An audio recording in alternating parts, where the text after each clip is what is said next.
I am Ferdinand Marcos, and I am the President of the Republic of the Philippines. I stand today on behalf of 110 million Filipinos. Hi everyone, hello universe, it's me again. Shout out sa inyo mga kababayan. Nako.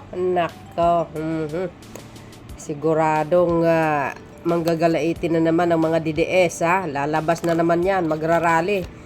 At magpipresko na naman si Madam. Kapapasok lang mga kababayan ha. Ang NBI pinakakasuhan na po si Sara Duterte. Oh my goodness. Alam po naman natin mga kababayan, ang kanyang pagbabanta ay matindi po yun. Kahit sinong abogado na susuriin yung mga sinasabi niya pagbabanta, malinaw naman siguro, di ba? Ay nako, alam mo yung pagbabanta sa isang pangulo, yan po ay kasiraan ng sambayan ng Pilipino, ang bansang Pilipinas.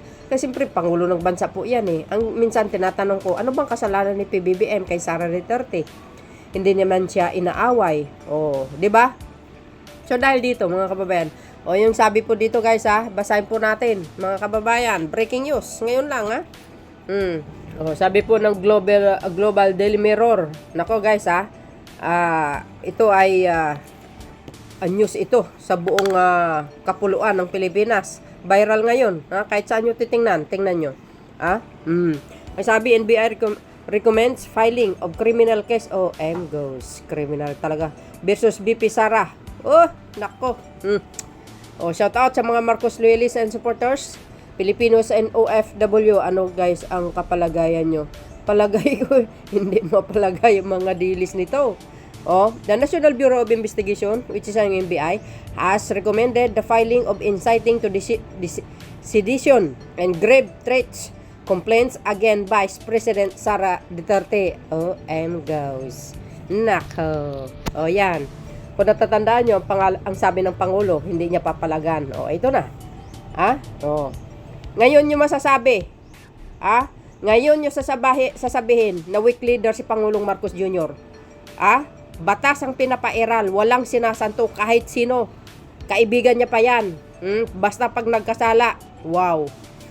Batas ang uutas. Sabi ko sa inyo ang Pangulo may isang salita. Hindi po, hindi bara-bara. Hindi sasabihin niya ngayon, bukas iba na naman tulad ni Digong, hindi. Maling-mali kayo. Iba ang pinag-aralan niyan at iba ang pagkatao niyan. One word is enough. Two is too much. Pag sumubra, sigurado yan. Tuloy, this was fired by NBI Director Retired Judge Jaime Santiago in a report posted by GMA News on its verified Facebook page on Wednesday, February 12, 2025. Ay, nagkalat ito guys. Ang balita na ito all over social media. Nako mga kababayan, tingnan nyo. Baka sasabihin ng mga DS, fake news.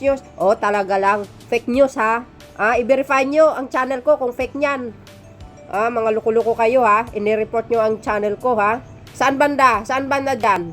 Ayaw nyo lang kasi na pinopost ko dito yung mga kabulukan ng puon nyo. Ayaw nyo?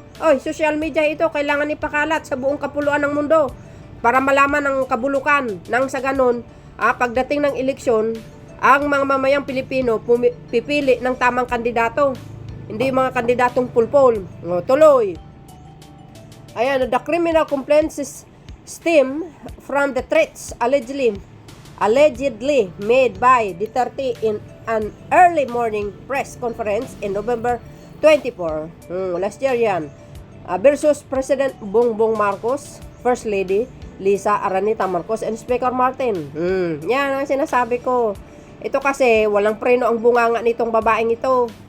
Kaya yan ang napala mo. Kung naging maganda, kasi ang pag-uugali mo, magaling ka sana makisama, may pagka-humble ka sana, di hindi sa ganyan sana ang kahinat na ng ang political career mo. Diba? Kasi walang preno ito si Vice Presidente. Kung makapagsalita, ang akala mo, pag-aari niya ang Pilipinas. Ngayon, ano na? Diba? Ngayon, sasabihin ng mga DDS. Sabi na naman ng Duterte camp, political harassment. political harassment, political motivated. Oh, para lang masira si Sara Duterte. Oh, yan si Attorney Panilo, sabi niya, kaya nila ginagawa yan. Kasi nga, sa 2028, para hindi makatakbo si Sara Duterte. Ay sus, Mariosep. Kahit tatakbo pa yan, si Sara Duterte, wala pa din. Matatalo din po yun. Ang mamamayang Pilipino, mga kababayan, matalino na po ngayon. Tinitingnan nila, hindi na sa popular na pangalan, kung ano po ang nagagawa nila sa bayan. Yun doon sila bumabase. Especially me. Di ba? These threats are also part of the 7 articles of impeachment that were lodged against Duterte after she was impeached by the House of Representatives. Nako! Kasi yung article of impeachment na in-impeach si Sara doon sa House, kasama po ito doon na nakalagay doon. Nabasa po ninyo yan, di ba? Yung hindi tamang paggastos ng pera, nandoon lahat. As in, nandoon, mga kababayan. Ito yun, basahin natin, Yan, mga kababayan, pinakita ko na yan sa isang video, articles of impeachment. Ayan, nakikita nyo? Nako. Ulitin po ulit natin, Ayan, versus Sara Duterte. Conspiracy to the assassinate President Ferdinand R. Marcos Jr., First Lady Lisa, and Speaker Martin Romualdez. Ayan. Number 2, malversation and 612.5 million in confidential funds with questionable liquidation documents. You see, mga kababayan? Number 3, bribery and corruption in the DepEd. Agay. During the 30 tenure by handing out cash to former DepEd's Undersecretary Gloria Jumamel Mercado, Procurement, Tayan, Head, Bids, and Awards Commitment Member Reste Osiasis, DepEd Chief Accountant Rona Catalan, and special disbursing, Officer Edward Pajardo. Agay. Number 4, unexplained wealth. Mayaman talaga si Sara, guys, Dito siya malalagay talaga sa ng husto na hindi sa alanganin. Ika nga, dito talaga siya questionable. Unexplained wealth and failure to disclose assets in the Vice President's Statement of Assets, Liabilities, and Net Worth, where her wealth increased by 4 times from 2007 to 2017. Agay, mayroon ill-gotten wealth ito. Kaya nga sabi ko, mga kababayan, nangangamoy ang pagre-resign kasi sakit ng politician ayaw na ayaw mabisto yung kanilang salin kasi konektado yan yung salin na yan, kung yung mga nanawalang pera ay nadagdag sa kanyang bank account, yun po ang nakikita ko. Correct me if I'm wrong. Number 5, involved in extrajudicial killing in Davao City. Nasabi po ni Mr. Las Cañas po yan. Agay, pumapatay pala ng tao ito, guys. Delikado ito, kaya hindi pwede magpresidente yan, day.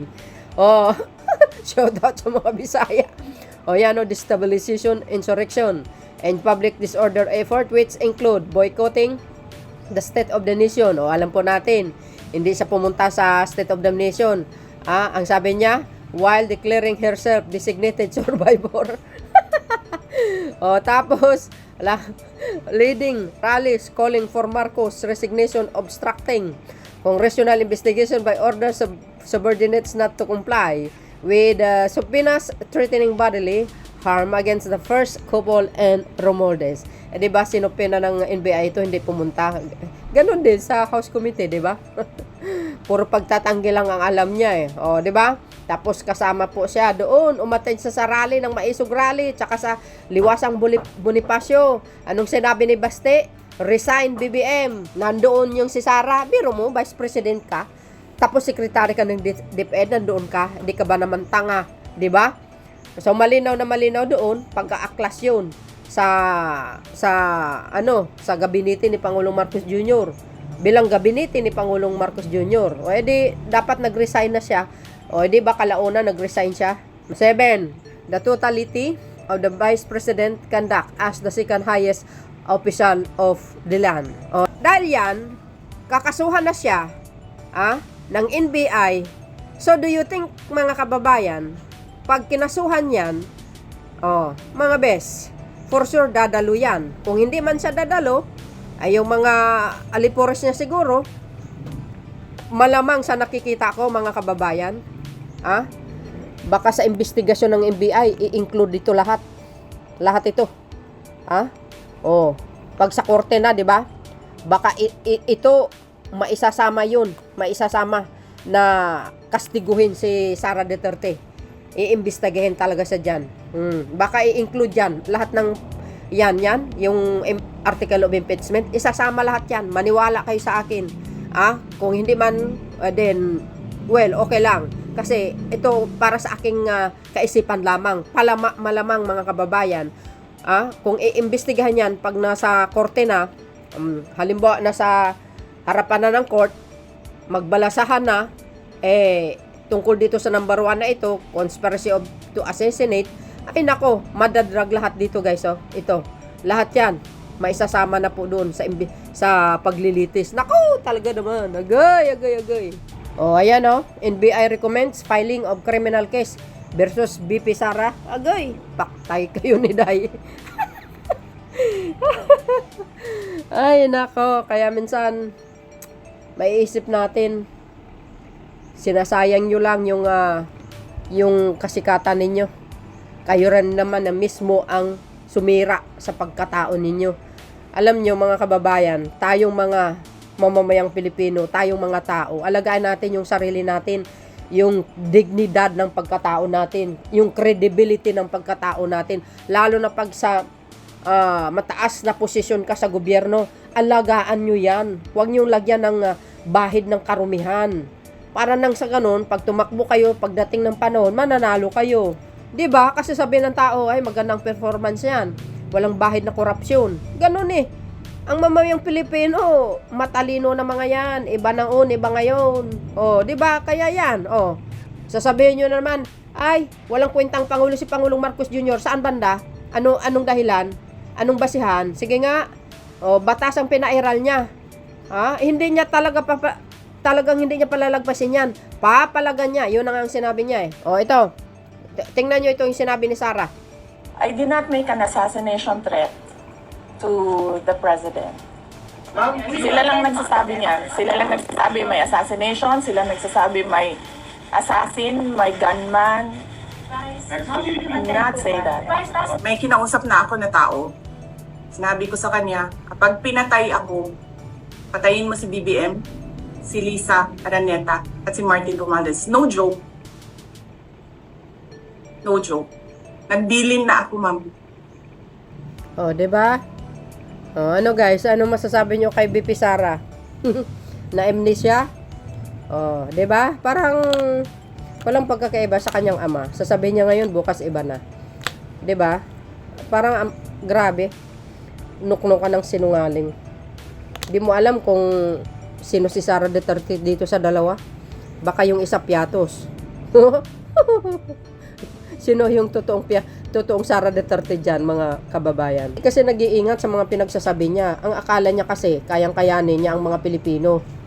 Ay, hindi uubra yan sa panahon ngayon. Lalo na si Pangulong Marcos Jr. Kakantiin mo pa. Mas matalino kaysa sa iyo yan kaya. Mas magaling mamuno kaysa sa iyo, kaysa sa ama mo pa.